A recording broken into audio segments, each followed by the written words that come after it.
ఆయన నిజం చెప్పే వరకు జనం ఊహలు చేస్తూ ఉంటారు కదా. అవును సార్. మరోసారి మెగా బ్రదర్ ట్వీట్ కలకలం. పుష్ప రిలీజ్ సందర్భంగా నాగబాబు గారు చేసిన ఆసక్తికరమైన ట్వీట్. ఇదేంటే స్వామి వివేకానంద కోట్ని నాగబాబు ఎక్స్లో పోస్ట్ చేస్తూ, నువ్వు తప్పుడు దారిలో వెళ్తున్నావని గుర్తిస్తే దారి మార్చుకోని, ఇది ఎవరిని ఉద్దేశించి చేశారు అని ట్రోల్స్ అవుతుంటే పుష్ప అని అల్లు అర్జున్ గురించి చేశారు అని. వివేకానందుడు అయితే అల్లు అర్జున్ ఉద్దేశించి చేయలేదు. వివేకానందుడు జాతిని జాగృతపరిచిన తొలితరం యోధులు, లేకపోతే వీళ్ళలో పరివ్రాజకుడు ఆయన. వివేకానందుడి ప్రతి చోట arise awake and stop not till the goal is reached అని, you are the maker of your own destiny అని రెండు ఎక్కడ చూసినా కనిపిస్తుంటాయి కదా. అల్లు అర్జున్కి కూడా అది వర్తిస్తుంది. ఆయన కూడా అల్లు అర్జున్, ఆయనకు ఒక నేపథ్యం ఉంది. ఇటు మేనమామ, మామయ్యది మొగల్తూరు, మా నాన్నది పాలకొల్లు అని ఇటువైపుని స్టార్టింగ్లోనే పాడాడు. కాబట్టి నాకు తెలిసి అల్లు అర్జున్కు తన మూలాలను గురించి ఇదివరకు కూడా మాట్లాడాడు. తమకు సాయం చేసిన వాళ్ళని నిలిపేసిన వాళ్ళు మూలాలను మర్చిపోతే కష్టమని నాగబాబు అప్పుడు అన్నారు. ఇప్పుడేమో అడ్డదారిలో పోతే ఏదో జరుగుతుంది అన్న పద్ధతిలో ఏదో అన్నారు. ఏది అడ్డదారి, నా దారి రహదారి అని రజనీకాంత్ అన్నట్టుగా ఏది నిజమైన దారి అన్నది ఎవరు ఎంచుకున్న మార్గంలో రుజువర్తంతో వెళ్తే అదే వాళ్లకు దారి. ఇప్పుడు ఒకవేళ అల్లు అర్జున్ సొంతంగా తను ఒక పుష్పగా ఒక మార్గాన్ని వేసుకుంటే దాన్ని అడ్డదారి అనడానికి ఇతరులకు ఏమీ అధికారం ఏమీ లేదు. కుటుంబ పరంగా అంటే అతను ఏమీ ఎవరిని కాదన్నది లేదు. ఎందుకు అసలు అల్లు అర్జున్ పుష్ప ఒక విషయం ఉంటుంది వర్మ, మీరేదో మంచి చర్చ చేస్తుంటే ఎవరైనా ముందు అవనీలే చర్చ అని అనుకుంటారు, కానీ దాంట్లో ఒక పుల్ల వేయాలనో ఒకటి వేయాలనో అనుకోరు. అతను చాలా భారీ ఎత్తున తీసిన ఒక సినిమా రెండో భాగం వస్తుంది. మొదటి భాగం ఊహించనంత ఎవరు ఊహించని స్థాయికి అది వెళ్ళిపోయింది. ఇటువంటిప్పుడు ఎవరైనా అది మంచిగా రావాలని కోరుకుంటారు, కానీ ఈ సమయంలో దాన్ని ఒక రాజకీయ వివాదంగా మార్చడం ఏమాత్రం వాంఛనీయం కాదు. దానికి ఆయన చేసిన మహాపరాధం కూడా ఏమీ లేదు. ఒకవేళ వీర విధేయత ప్రదర్శించలేదు అని అనుకుందాం, వీళ్ళు కోరుకున్నంత విధేయత, లేకపోతే జన సైనికులు చూపించినంత విధేయత. వీళ్ళు జన సైనికులు, ఆయన అర్జున సైనికులు. ఆయన మీద ఇంకో కేసు కూడా పెట్టారు, ఆర్మీ అన్నాడని. నాకు ఒక ఆర్మీ ఉందని. ఆర్మీ అనే మాట వాడకూడదు. ఆర్మీ అంటే ఇండియన్ ఆర్మీ ఒకటేనా? ఇండియన్ ఆర్మీని ఏమీ అనకూడదు అన్నారు, కానీ ఆర్మీ అనే మాట వాడొద్దని ఎవరు చెప్పలేదు. గ్రీన్ ఆర్మీ అంటారు, లేకపోతే వెగాస్ ఆర్మీ అంటారు. ఒక లక్ష్యం కోసం పనిచేసి జనసేన, అసలు జనసేన అంటే అర్థం ఏంటండి? జనసేన అంటే కూడా ఆర్మీ అనే కదా అర్థం. సేన అంటే సేనానే అంటున్నారు పవన్ కళ్యాణ్. కాబట్టి ఎవరు కేసు పెట్టారో నాకు తెలియదు, కానీ ఆర్మీ అన్నందుకు కేసు. ఇంకా తాజాగా మా ఊళ్ళో ఆమె వాళ్ళది బైరెడ్డి వాళ్ళది మా ఊరే, వాస్తవం మా సొంత ఊరు, సొంత గ్రామం, కర్నూలు పక్కనే ఉంటుంది, గారకేపురం అని. అక్కడికి ఆయన సంబంధం బాగా ఉన్న ఊరు. ఆమె పార్లమెంట్ మెంబర్, ఆమె పెట్టారు ఏమని, మీ సెంటిమెంట్ మాకు బాగా కలిసి వచ్చింది అంటే, అప్పుడు మీరు శిల్ప రవిచంద్రారెడ్డిని వచ్చి కలిసిన సెంటిమెంట్తో ఓడిపోయారు. బైరెడ్డి శబరి ఎంపీ ఆమె, మీ సెంటిమెంట్ కలిసి వచ్చింది, నంద్యాలకు మీరు మళ్ళీ రావడం మంచిదని ఈ విధంగా చెప్తే, సెంటిమెంట్ నిజంగా ఉంటే ఒక సినిమా విడుదలయ్యే రోజు నెగిటివ్ రిమార్క్స్ పెడతారండి ఎవరైనా? నెగిటివ్ రిమార్క్స్ ఆ సినిమా విడుదలయ్యే రోజు నెగిటివ్ రిమార్క్స్ పెట్టడంలో సెంటిమెంట్ ఏముంది? యాంటీ సెంటిమెంటే పూర్తిగా. సెంటిమెంట్ అంటున్నారు కానీ ఇది పూర్తిగా యాంటీ సెంటిమెంటే. కానీ నేను ఒకటైతే చెప్తాను, ఈ సెంటిమెంట్లతో యాంటీ సెంటిమెంట్లతో సినిమాలు కానీ రాజకీయ పార్టీలు కానీ హిట్ కావడం కాకపోవడం వీటి మీద ఆధారపడి ఉండదండి. వీటి మీదే ఆధారపడి ఉంటే పరిస్థితి వేరుగా ఉండేది.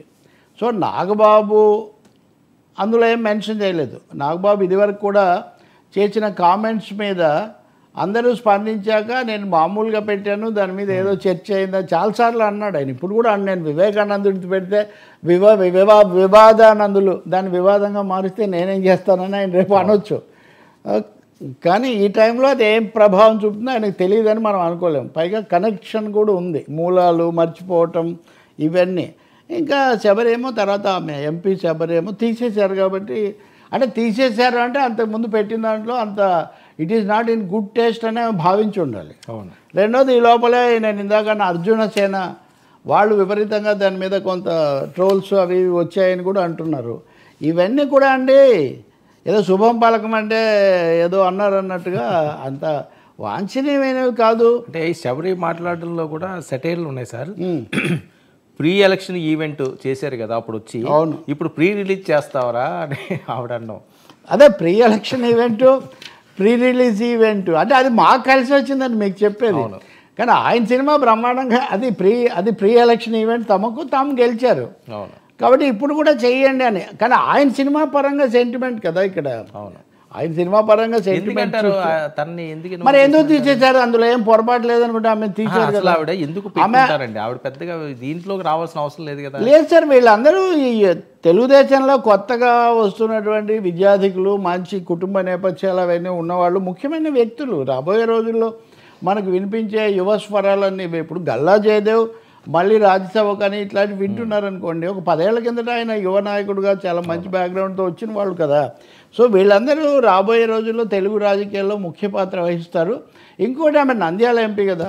సో నంద్యాలలో ఇదంతా జరిగింది కాబట్టి అది ఎకశక్యమే. ఇంకా అందులో రెండో అభిప్రాయం ఏముంది? మీరు దెబ్బతినే సెంటిమెంట్ మాకు కలిసి వస్తుంది అని. అవును. ఆయన కోర్టులోకి వెళ్ళి హైకోర్టే ఆయన మీద కేసు కొట్టేసింది. ఇంకా దాన్ని సాగతీయటంలో అర్థమే ఉంది.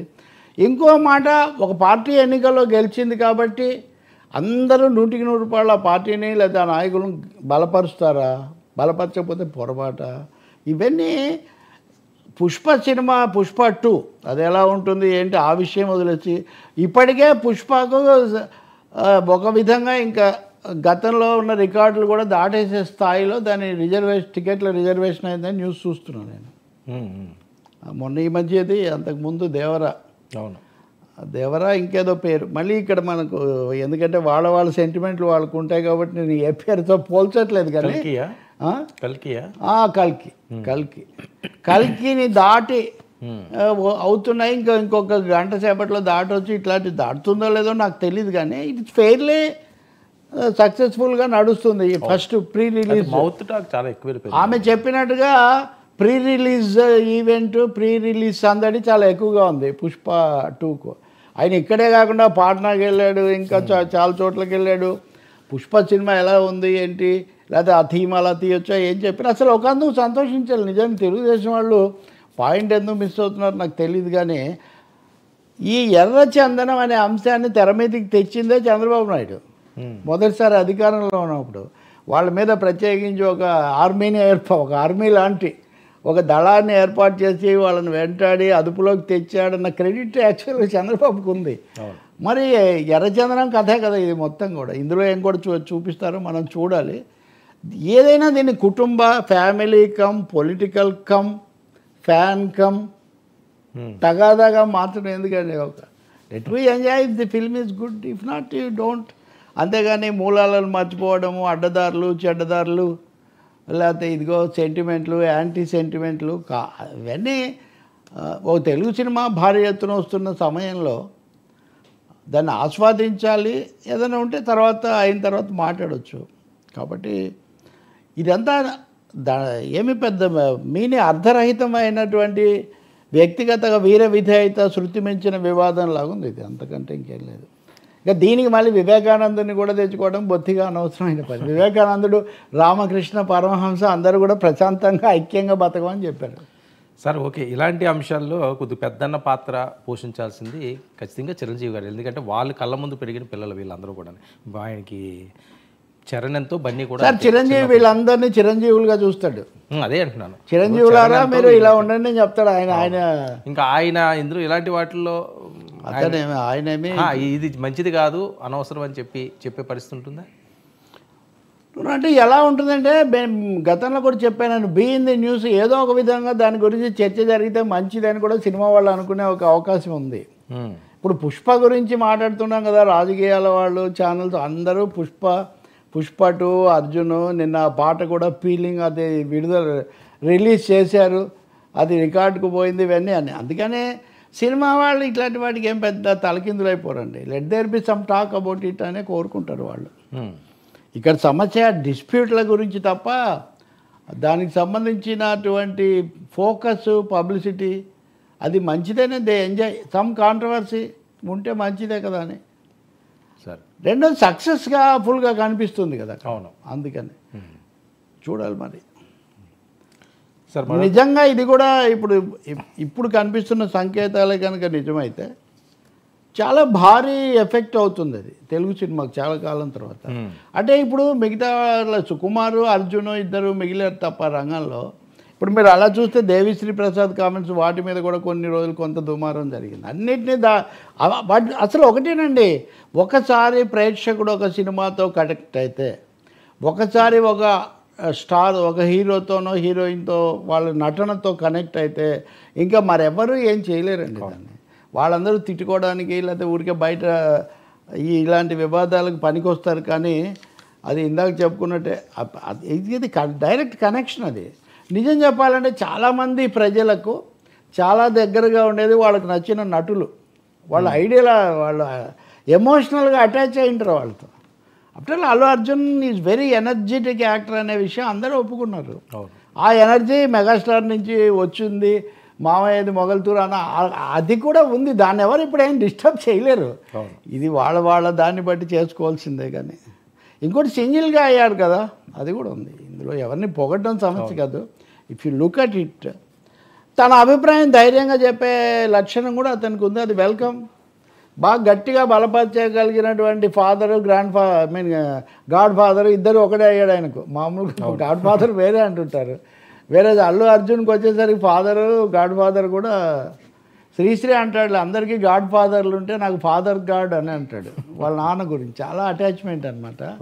సో అల్లు అర్జున్కి అలాంటి తండ్రి కూడా ఉన్నాడు. చిరంజీవి పైకి వచ్చినప్పుడు బాగా వస్తున్న దశలో కూడా Allu Arjun his role travel అంతా కృష్ణార్జును లాగా అక్కడ అర్జునుడు అల్లు అరవింద్ చిరంజీవి దగ్గర. ఇక్కడేమో ఈయన. ఏం పెద్ద ఇది రాజకీయ వివాదం అవుతుంది నేను అనుకోనండి. ఒకవేళ అయితే పరిష్కరించుకోగలిగిన పార్టీ చాతుర్యం కూడా అల్లు అర్జున్కి ఉంది. మీరు గుర్తుంది కదా, పిఠాపురంలోకి వెళ్ళి ఆయన డాబా పై నుంచి ఒకసారి